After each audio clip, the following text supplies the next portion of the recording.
pritrūko šalto kraujiškumo ir sakyčiau, ten tokių buvo abejotinų momentų, kur būčiau tikrai davęs baudą. Po tokių rungtynių, tiesiog kokios mintis sukasi galvoje, vis tiek ne pirmas tokios rungtynės, kur kažko pabaigoje tiesiog nepasiseka, pritrūksta, nežinau. Sunku pasakyti, žinot, tos mintis dabar tų minčių pilna, tai čia nenoriu aš nieko daug sakyti. Patys pralošėm laimėtas varžybas tiesiog ir viskas. Jeigu nekalbėtume apie tos paskutinės minutės, kai tikrai labai daug emocijų buvo pats komandos žaidimas, atsidavimas šiandien tenkino jūs? Viskas tvarkoja, šaunuoliai vyrai, viskas gerai. Darbas buvo atliktas į tai, kad pritrūko mūsų tų vienas skubotas metimas ir minusinis rezultatas. Psichologiškai tokios rungtynės labai, sakykime, komandai. Žinot, kiekvienas pralošimas yra skaudus, aišku, ten, kai praloštinais ten 10 taškų, o kai praloši 1 tašku arba 30, tai vėlgi tas toksai skausmingai, yra tikrai sunku sakyti ką nors, bet laimėtos varžybos, sakau, dar kartą pasikartosiu. Ir kaip vertinat naujo pažaidimo, kokį įspūdį paliko? Gerai, šaunuolis, pirmos varžybos įsijungė gerai, ten tam tikrų momentų ėmėsi iniciatyvos, viskas gerai, bet pabaigoje pritrūko biškutį, sakau, to tokio šaltarų kraujiškumo ir galbūt daugiau tam tikro lyderio vaidmens. Turėtum padėkoti Utenos komandai nuoširdžiai, kad jie realiai pralaimėjo patys rungtynės.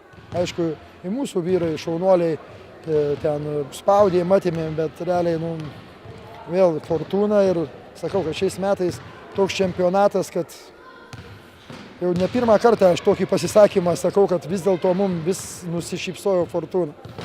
Nes realiai taip, žaidėm šiandien tikrai blogai. Palyginus pagal tuos žaidimus, aš nežinau, gal čia vis dėlto atsiliepia tas dalykas, kad mes, taip sąžiningai turim 7 žmonės dabar.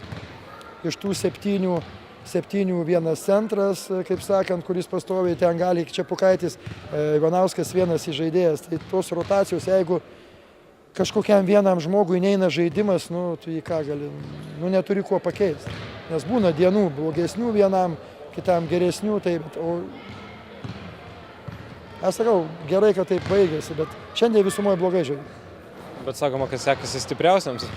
Šiais metais jau tikrai, aš nežinau, reikia paskaičiuoti, nes šitoj salėje, bet vien tik negalvodamas, galėčiau pasakyti, kad mes laimėjom gal 5 rungtynės, kaip šitas.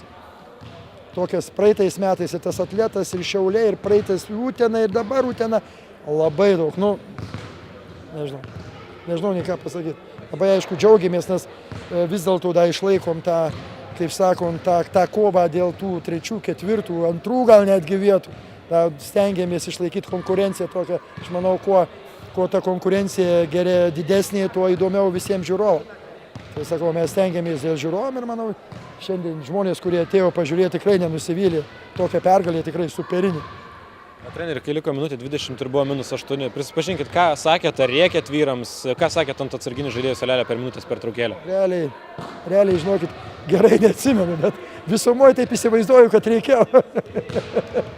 Ne, bet visumoje aš galvoju, 8 taškai, kažkaip nebuvo mes ten kažkokio didelį labai paniko ir kai Linkevičius įmetė tuos 2 baudos metimus, 6 taškai, kai liko, aš sakau, hebra, mes galim užsikabinti. Aišku, sakau, gal jie truputį blogiau sužaidė tą galą. Tas metimas 3 taškis toks nereikalingas jų buvo. Aišku, jis būtų įkritęs, tai mumi būtų, kaip sakant, galutinai užmušę, bet... Paskutinė ataka treneriui buvo planuotas, kad Lukauskis mes iš toli būtent. Visumoje tas toks planas, kad būtent Lukauskis. Jis pirmą ataką darė, veržėsi, kažkaip išmetė, mums reikėjo atsilošinėti ir aš jam reikėjau, tada kai darėm, vis dėlto mes galėjom 2 taškus mest, nes vis tiek pratęsimas ant pratęsimo, bet visumoje taip buvom nutarę, kad jeigu laisvas žmogus turi mes, pasiteisinu.